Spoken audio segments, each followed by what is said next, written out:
Последни вести денеска, добро вечер. Скопје попладнево го зафати невреме, проследено со пороен дожд, силен ветер и интензивна појава на град.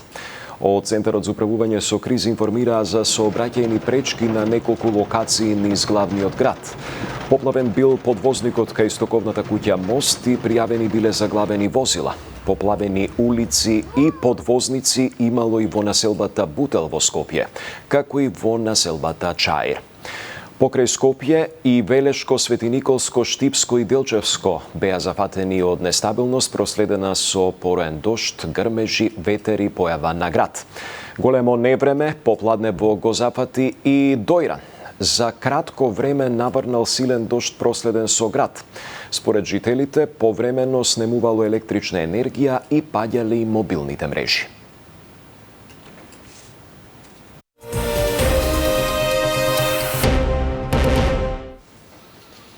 Од Софија се уште нема одговор на иницијативата на европските челници за организирање средба меѓу председателите на Македонија и на Бугарија, Гордана Силјановска-Давкова и Румен Радев, на маргините на самитот на НАТО што ќе содржи кон крајот на овој месец. Откри министерот за надворешни Муцунски во интервју за Канал 5 дадено за време на посетата на Париз. Ноторен факт дека со своето дејствување во надворешната политика Бугарија влијаеше на влошување на билатералните односи помеѓу двете држави, но исто така и создавање на една тензија помеѓу народите, кој што е неприродна и не треба да биде таква каква што е.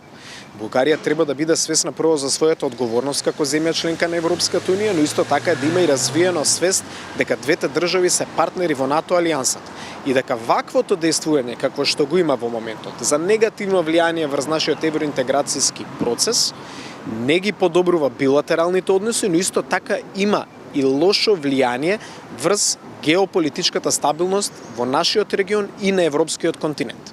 И во таа смисла јас секогаш повикувам на рационалност и свесност во Софија, но и кај другите земји членки на Европската унија за потребата од поспешување на нашиот пат кон полноправно членство. На самитот во Хаг има една иницијатива предводена од раководството на Европската унија за организирање на средба помеѓу двајцата председатели. Ние комунициравме со председателката Силјановска-Давкова, постојано се координираме и со нејзи и со премиерот Мицкоски по овие прашања. Таа иницијатива од наша страна е прифатена. Се надеваме на одговор од бугарска страна, бидејќи сметаме дека треба да седнеме заедно и да дискутираме како сите овие процеси влијаат врз нашата земја, врз Бугарија и врз целиот регион. И очекуваме позитивен одговор. За жал, до овој момент кога го правиме интервјуто со вас, немаме позитивен одговор. Председавачот на Централниот одбор на ЗНАМ Игор Филков најави дека председателот на партијата и актуелен градоначалник на Куманово Максим Димитриевски ќе влезе во трка и за трет мандат, иако преговорите со ВМРО ДПМН се уште се во тек. Филков како министер за правда најави брифинг следната недела околу новиот изборен законник и останатите закони од реформската агенда. Здравко Димитров ја следеше пресконференцијата. Актуелниот градоначалник на Куманово и председател на партијата ЗНАМ, Максим Димитриевски, влегува во трката по трет мандат, потврдија од партијата на денешната пресконференција.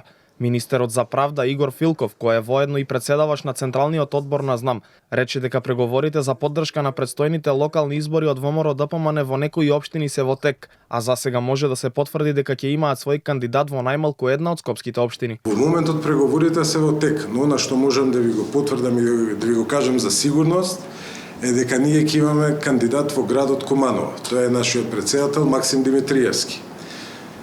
Преговорите продолжуваат, ќе имаме најмалце едно градоначалничко место во Скопје и други места широм републиката за кои што се уште траат преговорите.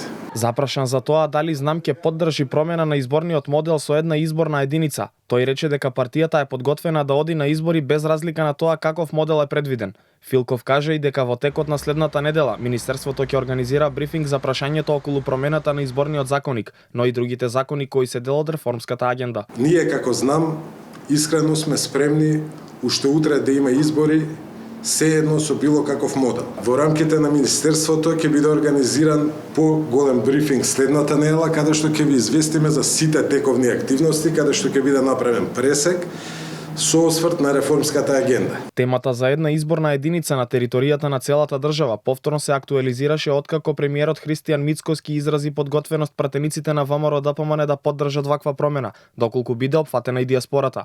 По ова експресно ЛДП и Демократски сојуз повторно поднесоа предлог закони, но кога тие ќе се најдат на собраниска седница останува непознато, ниту пак дали дотогаш ќе се постигне консензус за ова прашање меѓу сите позначајни партии.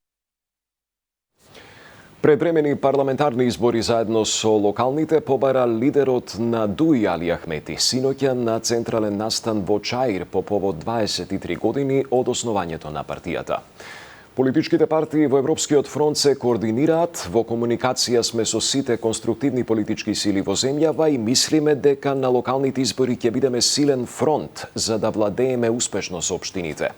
Но воедно сме силно определени заедно со локалните да имаме и предвремени парламентарни избори. Тоа го бараме зашто тоа е спас за сите нас и за одржлива стабилност, истакна Ахмети.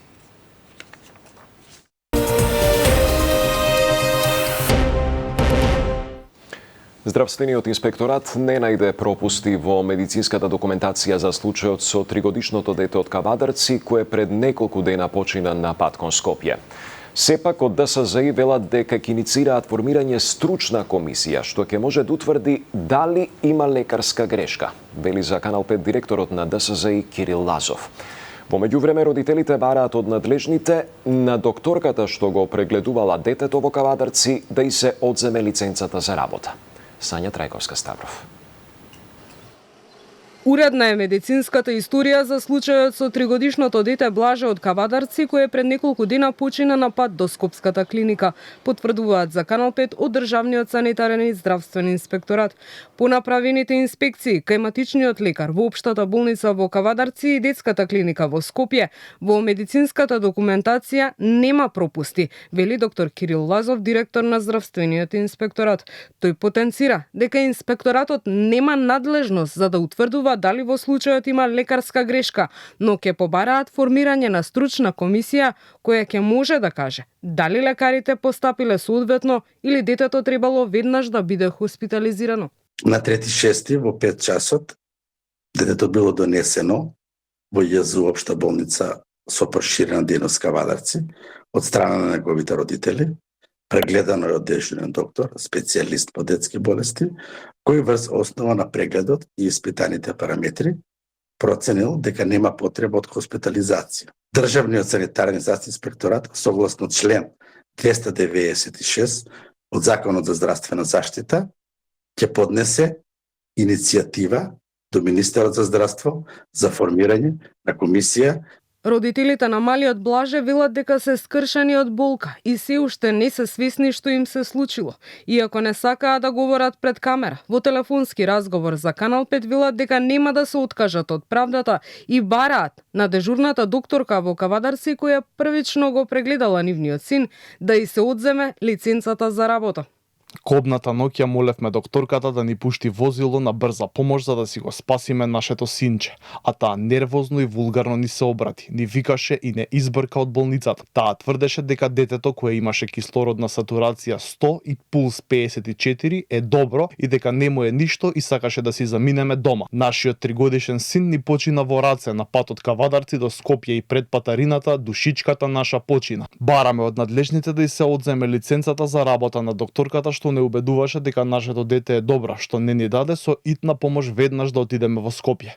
За нашата болка треба да има одговорност. Дали во овој случај ќе има кривичен прогон, треба да одлучи обвинителството, кое се уште ги чека обдукцијските анализи. Од судска медицина пак за Канал 5 велат дека работат, а веднаш откако испитувањата ќе бидат завршени по службен пат ќе ги испратат до обвинителството. Тоа беше се. Пријатна вечер.